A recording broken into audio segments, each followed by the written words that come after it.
Salut les gars, ChatGPT, Bard, Google contre Microsoft, la guerre qui est lancée dans la course aux intelligences artificielles. Aujourd'hui, on fait une vidéo actualité, les news, pour que tu sois au courant de tout ce qu'il faut savoir, quelles sont les forces en marche, qu'est-ce qui va arriver ensuite, qu'est-ce qui va arriver dans les prochaines semaines, dans les prochains mois. Pour commencer, Microsoft met 10 milliards dans ChatGPT. Alors c'est pas exactement vrai, ils ont mis 10 milliards dans la société qui est derrière ChatGPT, qui s'appelle OpenAI. Microsoft met de l'argent jusqu'à ce qu'ils récupèrent leur mise et ensuite ils vont récupérer 49% de la structure. 49% c'est d'autres investisseurs et OpenAI, une non-profit, va garder 2%.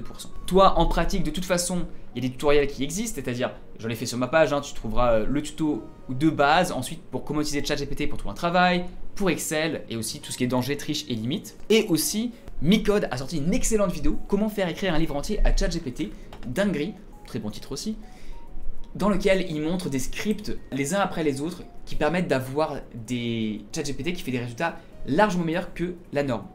Alors il y a un commentaire qui est particulièrement intéressant dans cette vidéo. Dans ses œuvres de science-fiction, Isaac Asimov, qui est un écrivain polymathe exceptionnel des années 70 jusqu'à 90, Isaac Asimov prévoyait déjà que certains humains seraient plus capables que d'autres pour commander les machines, car sachant adopter le bon ton et les bonnes formulations pour obtenir exactement ce qu'ils veulent des robots. Et bien c'est exactement ce qui se passe actuellement avec ChatGPT, le prompt engineering. La capacité à générer des bons prompts, des bonnes instructions, va te permettre d'utiliser ChatGPT soit ici, à un niveau faible, soit là, à un niveau hyper élevé. Ce que tu veux avoir, ce que moi je veux avoir aussi, c'est de faire ça. Que se passe-t-il ensuite au niveau du monde tech? Parce que là, on a parlé de Microsoft qui a acheté OpenAI. Ça fait très peur à Google. Pourquoi? Parce que Microsoft veut intégrer ChatGPT dans Bing.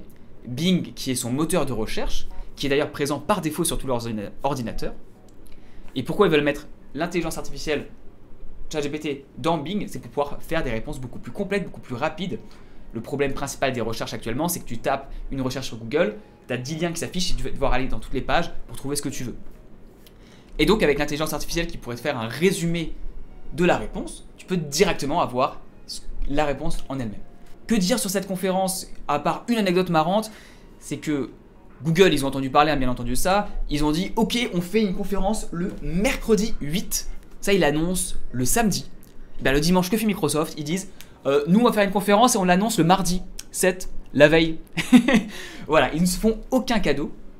La conférence avec Bing s'est très bien passée, ils montrent l'interface où on pose une question et Bing/ChatGPT va donner une réponse. Ici, en l'occurrence, il demande quels sont les modèles de télévision qui correspondent à une demande.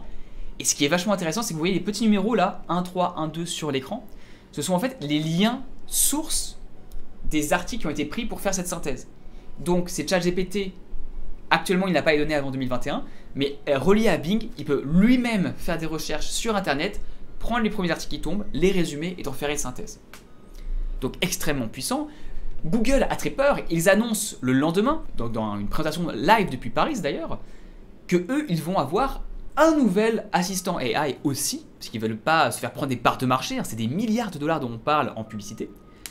Et ils montrent, dans cette conférence qui fait 38 minutes, en fait il y a une petite partie qui est sur Bard, qui est cette partie là que vous voyez en plus de fréquentation sur la barre, et ils montrent ce qu'ils savent faire. Alors ça fait un peu débat, parce que lors de la conférence, il y a une erreur que Bard a fait lors de ses résultats de recherche, ce qui est normal et on va expliquer ensuite. Ce qui compte, ce qu'il faut se dire, c'est que Google, ils sont en train de bosser sur quelque chose, et ils vont pas se laisser faire. Et de là, tu peux me dire, bah oui, mais il se passe quoi Thomas alors ensuite? Absolument, alors ce lien-là ne sert pas à grand-chose. Ce qui se passe derrière, c'est que Bing, amélioré avec ChatGPT, a été mis à disposition de certains bêta-testeurs. Et notamment, il y a LTT, Linus Tech Tips, qui est une chaîne américaine, qui a eu accès à ChatGPT et qui l'essaye pendant 50 minutes. Enfin, ChatGPT, quand je dis ça, je dis ChatGPT Bing.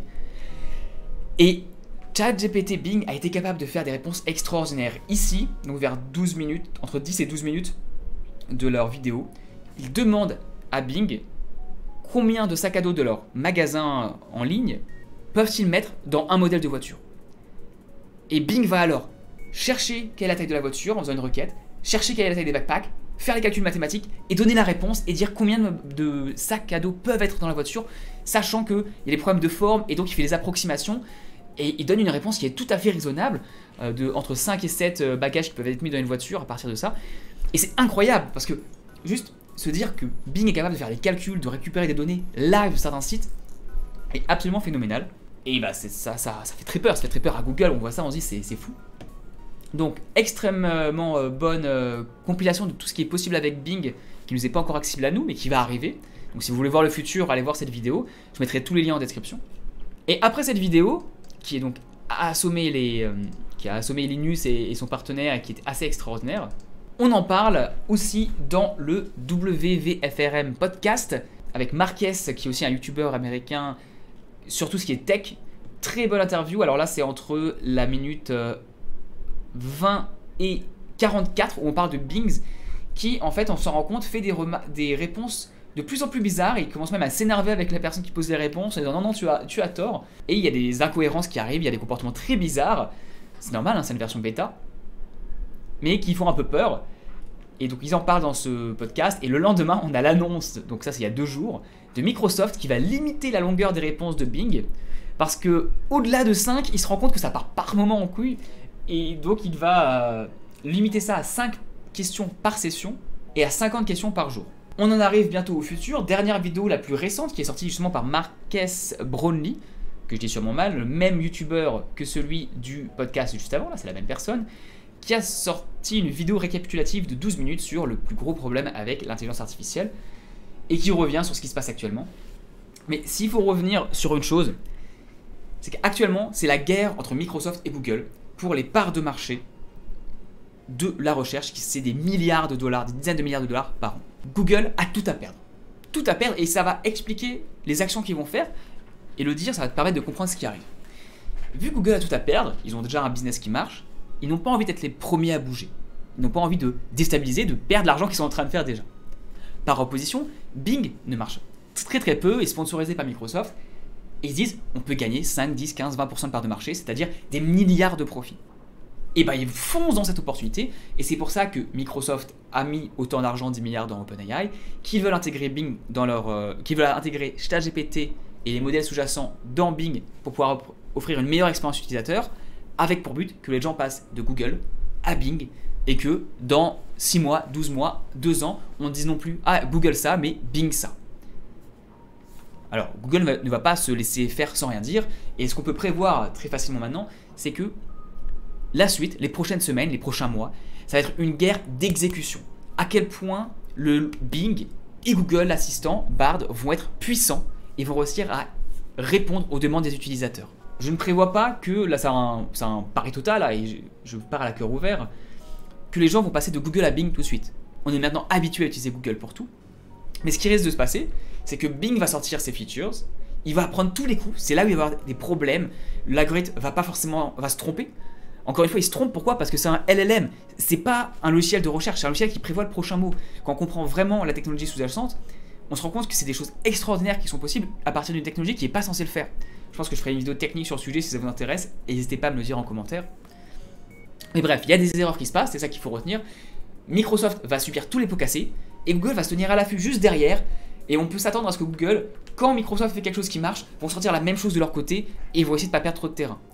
Si Microsoft et Bing arrivent à avoir des recherches qui sont largement supérieures à celles de Google, et que pendant quelques semaines Google n'arrive pas à revenir, potentiellement 2, 3, 4 semaines, 1 mois, là à ce moment-là, il y aura un shift des early users, des early adopters, des personnes les plus techos, de Google à Bing, et là on pourra s'attendre ensuite à un mouvement plus massif si Google n'arrive pas à rattraper. Si Google arrive à être juste derrière en termes d'exécution, on peut s'attendre à ce que Bing gagne quelques parts de marché, mais que ça ne soit pas significatif.